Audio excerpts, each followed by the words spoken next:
எழுத்தாளர் அமரர் சாண்டில்யன் அவர்கள் எழுதிய கடல் புறா பாகம் 1 அத்தியாயம் 3 எத்தனை படைக்கலங்கள்.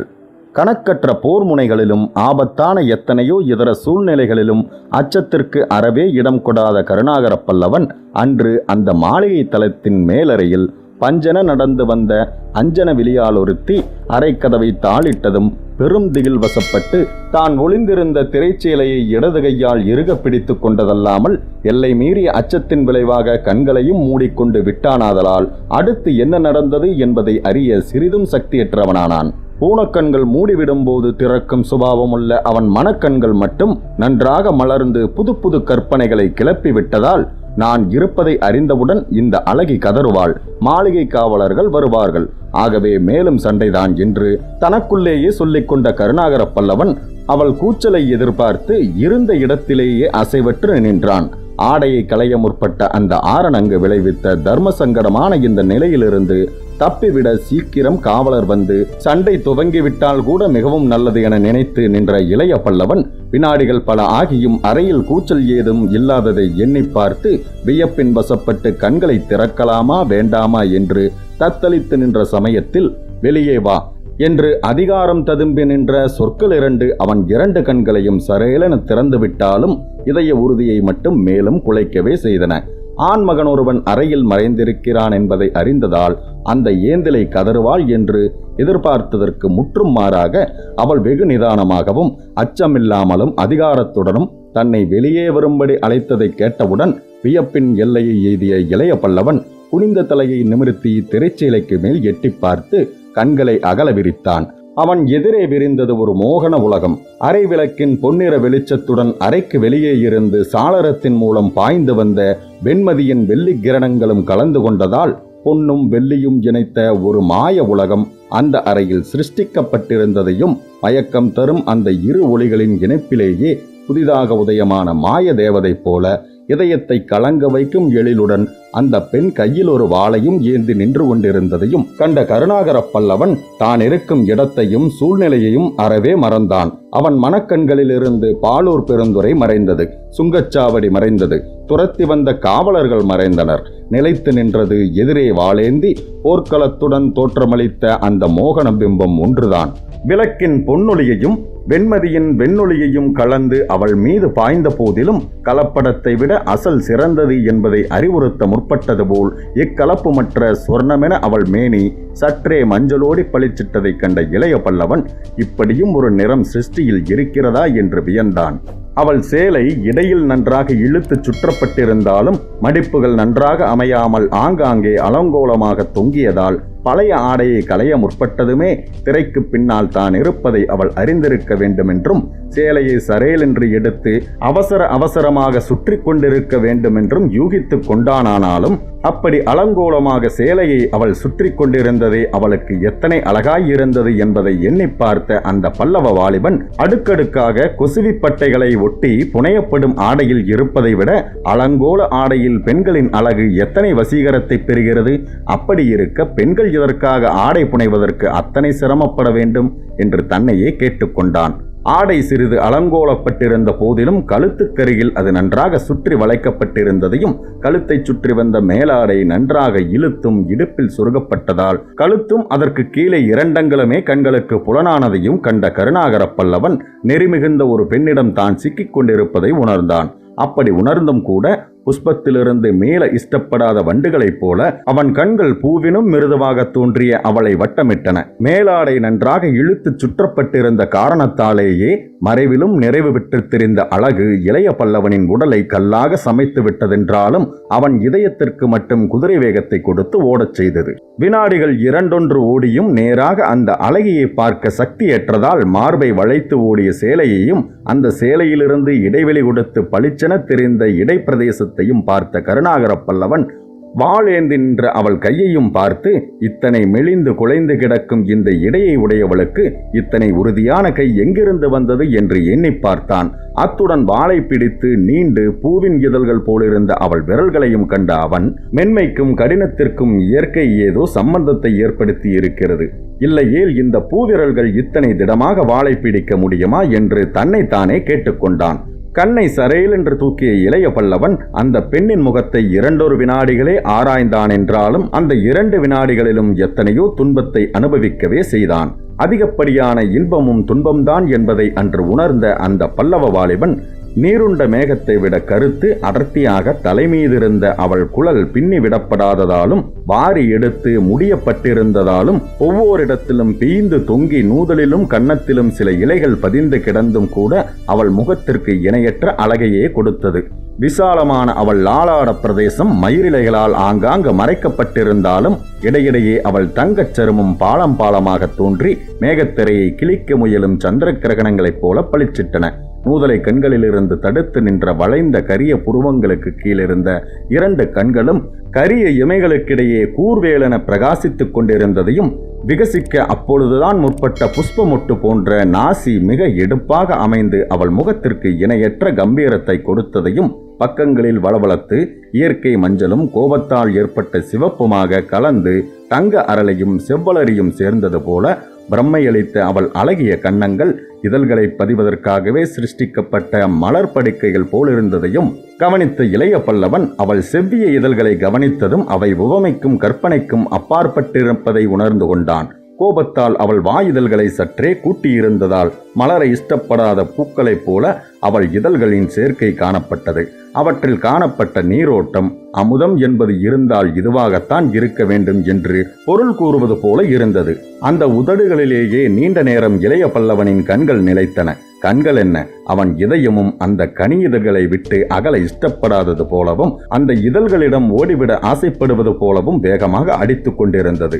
இப்படி எண்ணங்களும் இதயமும் ஒருங்கே மயங்க மலைத்து நின்று திரைச்சீலைக்கு மேலிருந்த கண்களால் எதிரே இருந்த மோகன பிம்பத்தை எடை போட்டுக் கொண்டிருந்த இளைய பல்லவன் வாவெளியே என்று 2ஆம் முறை எழுந்த அதிகார குரலின் காரணமாக கனவுலகத்திலிருந்து நனவுலகத்திற்கு வந்தவன் மெல்ல சமாளித்துக் கொண்டு இடதுகை பற்றிய சீலையை விடுத்து திரைமறைவிலிருந்து வெளியே வந்தான். வலது கையில் வாளை உருவி பிடித்த வண்ணம் வந்த அந்த வாலிபனை அந்த ஏந்திலையும் எவ்வித படபடப்புமின்றி ஆராய்ந்தாள். ஆடவன் ஒருவன் தனது அறையில் ஒளிந்து கொண்டிருக்கிறான் என்பதை அறிந்ததும் கூச்சல் போடாமல் அந்த அறையிலிருந்த ஒரு வாளை உருவி பிடித்து கொண்டு தன்னை மிரட்டி வெளியில் அவள் அழைத்ததையும் கண்ட கருணாகர பல்லவன் அச்சத்தை சொப்பனத்திலும் காணாத வீராங்கனை ஒருத்தியிடம் தான் சிக்கிக் கொண்டிருப்பதை உணர்ந்தான். அப்பொழுதுதான் அந்த அறையை சுற்றி கவனித்த இளைய பல்லவன் சுவர்களில் பல இடங்களில் பலவிதமான வாள்கள் தொங்கிக் கொண்டிருப்பதை பார்த்ததன்றி அந்த பெண் வாளை பிடித்து கொண்டிருந்த முறையையும் பார்த்து அவளுக்கு ஓரளவு வாழ் பயிற்சி இருக்க வேண்டும் என்பதை யூகித்துக் கொண்டான். அறையை சுற்றி அவன் கண்கள் சுழன்றதையும் தன் கைவாளின் மீது அவை கடைசியாக நிலைத்ததையும் கவனித்த அந்த அழகி அவன் உள்ளத்தே ஓடிய எண்ணங்களை புரிந்து கொண்டவள் போல, ஆம், எனக்கு வாளை பிடிக்கத் தெரியும், அவசியமானால் சுழற்றவும் முடியும். ஆகவே உன் கையில் உள்ள வாளை கீழே எறிந்துவிடு, எதிர்ப்பு பயனளிக்காது என்றால் திடமான குரலில்.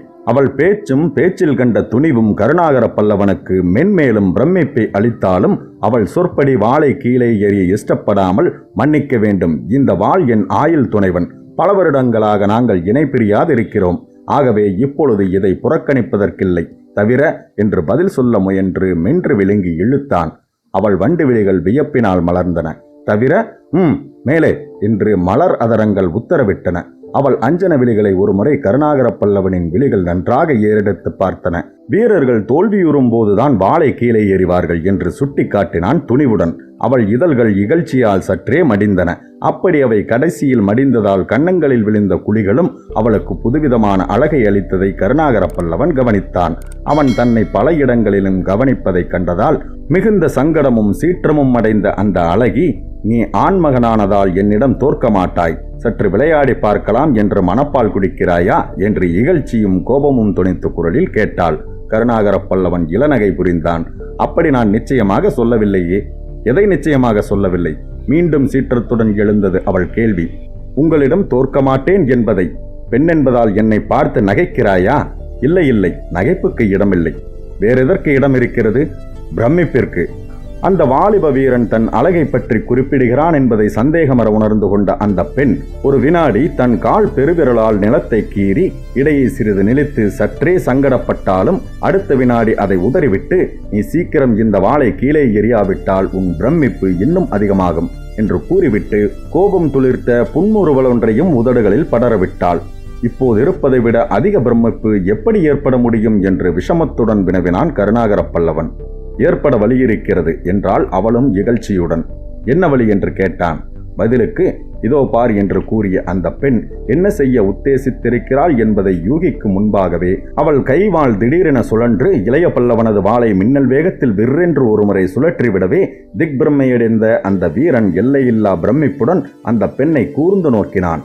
இன்னும் ஒரு வினாடி தான் அசந்திருந்தால் அவள் வாள் சுழன்ற வேகத்தில் தன் வாள் அந்த அறையின் மூளைக்கு சென்றிருக்கும் என்பதை உணர்ந்து கொண்ட அந்த பல்லவ வீரன், இத்தனை லாபகமாக வாளை சுழற்றக்கூடிய பெண்களும் இந்த நாட்டில் இருக்கிறார்களா என்று எண்ணி பார்த்து மிதமிந்திய வியப்பிற்கு உள்ளாகி அந்த வியப்பின் குறிகளும் முகமெங்கும் படரவும் நின்றான்.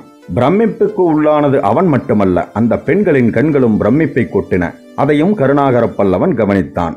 ஆனால் அவள் பிரமிப்படைய வேண்டிய காரணம் என்னவென்பதை புரிந்து கொள்ள முடியாததால் கேட்டான், நீங்கள் என்ன அதிசயத்தை கண்டுவிட்டீர்கள் என்று. இதுவரை காணாத அதிசயத்தை இன்று கண்டேன் என்றாள் அவள். இதை சொன்ன அவள் குரலில் கோபமில்லை, இகழ்ச்சியும் இல்லை, வியப்பும் பிரமிப்புமே மிதமின்றி ஒலித்தன. என்ன அப்பேற்பட்ட அதிசயம் என்று மீண்டும் கேட்டான் கருணாகர பல்லவன். என் வாள் சுழன்று எதிரியின் வாள் பறக்காதது இதுதான் முதல் தடவை என்றாள் அந்த அழகி. நான் எதிரியா என்று கேட்டான் கருணாகர பல்லவன். இல்லையா என்று பதிலுக்கு கேட்டாள் அந்த பெண். இல்லை. அப்படியானால் கல்வனாக இருக்க வேண்டும். கல்வனும் அல்ல. அப்படியானால் தமிழனா? இந்த கேள்வி மேலும் பிரமிப்பை அளித்தது இளைய பல்லவனுக்கு. கல்வனாயிருக்காவிட்டால் தமிழனாயிருக்க வேண்டுமா என்று கேட்டான் ஆச்சரியத்துடன்.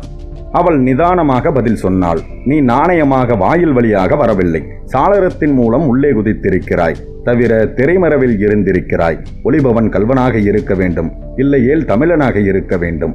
தமிழர்களைத்தான் சில நாட்களாக கலிங்க அதிகாரிகள் சிறைக்குள் தள்ளி வருகிறார்கள் என்று சுட்டிக்காட்டினாள் அந்த பெண். அத்துடன் அவள் மீண்டும் அவனை ஏற இறங்க பார்த்துவிட்டு, ஆமாம், நான் தப்புதான் செய்து விட்டேன். நீ திருடன் அல்ல, தமிழன்தான். திருடனுக்கு இத்தகைய வாள் தேவையில்லை. பொருளை எடுத்துக்கொண்டு ஓடுபவனுக்கு வாள் ஒரு வீண் சுமை. அப்படியே ஆயுதம் தேவையானாலும் தூங்கும் போது கொள்ள ஒரு குறுவாள் போதும். இத்தகைய பெரிய அகலமான வாள் தேவையில்லை. தவிர உன் வாளில் இரத்தக்கரையும் இருக்கிறது. ஒருவேளை சற்று முன் கலிங்க வீரர்கள் துரத்தி வந்தது உன்னைத்தானா என்று சந்தேகம் குரலில் ஒலிக்க கேட்டாள். அவள் யூகத்தை கண்டு பெரிதும் வியந்தான் கருணாகர பல்லவன். அழகுடன் புத்தி இணைவது அபூர்வம். அத்தகைய அபூர்வம் இதோ இருக்கிறது என்று தனக்குள்ளேயே சொல்லிக் கொண்ட அந்த வாலிபன் அவள் கேட்டதற்கு பதில் சொல்ல முற்பட்டு, ஆம், என்னைத்தான் துரத்தி வந்தார்கள் என்றான். துரத்தி வந்தார்கள், சேதமும் பட்டிருக்கிறார்கள் என்றாள் அவள். எனக்கு ஓரளவு போரிடத் தெரியும் என்று சங்கோச்சத்துடன் கூறினான் இளைய பல்லவன். இதில் அடக்கம் வேண்டாம். நீ திறமையுடன் போரிடக்கூடியவன், எனக்கு தெரியும். எப்படி தெரியும்? நான் வாள் சுழற்றிய முறை எங்கள் நாட்டின் தனிப்பயிற்சி. அதை உபயோகித்தால் எதிரி கையில் இருக்கும் வாள் உடனே பறக்க வேண்டும். ஆனால் உன் வாள் திடமாக நின்றுவிட்டது. இந்த முயற்சியில் நான் தோல்வியடைவது இதுவே முதல் முறை. இன்னொரு முறை முயன்றால் கண்டிப்பாக வெற்றியடைவேன். இளைய பல்லவன் நகைத்தான். என்னிடம் வாள் போரில் வெற்றியடைய முடியாது பெண்ணே, ஆனால் வேல் போரில் வெற்றியடையலாம் என்று கூறவும் செய்தான். வேல் போரா? ஏதும் புரியாமல் வினவிய அவள் விழிகள் இளைய பல்லவன் முகத்தில் நிலைத்தன. ஆம் பெண்ணே, கருணாகர பல்லவனை வாள் போரில் வென்றவர்கள் இதுவரை இல்லை. ஆனால் அதோ உன் முகத்தில் இருக்கும் அந்த கூரிய வேள்கள், அவற்றின் சக்தி வேறு. உன்னிடம்தான் எத்தனை படைக்கலங்கள், ஆர்க்கும் நூபுரங்கள், பேரி, வெற்கண், வெம்புருவம், போர்வில், முரசு போல் ஒலிக்கும் காலாபரணம், வேல்கண்கள், போர்வில்லென வளைந்த புருவங்கள், எத்தனை போர்க்கருவிகள். இவற்றை வெற்றி கொள்ள என்னால் முடியாது, முடியவே முடியாது என்றான். அவன் சரச வார்த்தைகளை அவள் கவனிக்கவில்லை. உவமைகளின் இன்சொற்களை கவனிக்கவில்லை. அவள் காதில் ஒலித்ததெல்லாம் கருணாகர பல்லவன் என்ற இரண்டே சொற்கள்தான். எந்த கருணாகர பல்லவர்? இளைய பல்லவரா என்று பிரமிப்புடன் கேட்டாள் அந்த அழகி. அவள் பிரமிக்க வேண்டிய காரணம் இளைய பல்லவனுக்கு புரியவில்லை. ஆம் என்று பதில் சொன்னான் குழப்பத்துடன். அவள் கேட்ட அடுத்த கேள்வி அவன் பிரமிப்பை உச்சநிலைக்கு கொண்டு போயிற்று. எந்த இளைய பல்லவர்? அனபாயச் சோழர் நண்பரா? ஆம். இதை கேட்டதும் மிகுந்த குழப்பத்திற்கு உள்ளான அவள் முகத்தில் அடக்கத்தின் சாயை அதிவேகமாக பரவியது. கண்கள் நிலத்தை நோக்க, அடடா, உங்களை இத்தனை நேரம் ஏகவசனத்தில் மரியாதையின்றி பேசிவிட்டேனே என்றாள் அவள். அவள் திடீர் மாற்றத்திற்கு அப்பொழுது காரணத்தை அறியாத கருணாகர பல்லவன், அதனால் பாதகமில்லை, என்னை உனக்கு எப்படி தெரியும் என்று கேட்டான். பார்த்ததில்லையே தவிர உங்களை நாடித்தானே இங்கு வந்திருக்கிறோம் என்றாள் அவள். வந்திருக்கிறோம் என்றால் இன்னொருவர் யார் என்று கேட்டான். என் தந்தை. யார் உன் தந்தை? அவள் மெல்ல மெல்ல பெயரை உச்சரித்தாள். அந்த உச்சரிப்பு அவனை ஓர் உலுக்கு உலுக்கியது. மிதமிஞ்சிய பிரமிப்பால், யார்? யார்? இன்னொரு முறை சொல் என்று சற்று இறைந்து கூவிக்கொண்டு அந்த பெண்ணை 2 அடிகளில் நெருங்கினான்.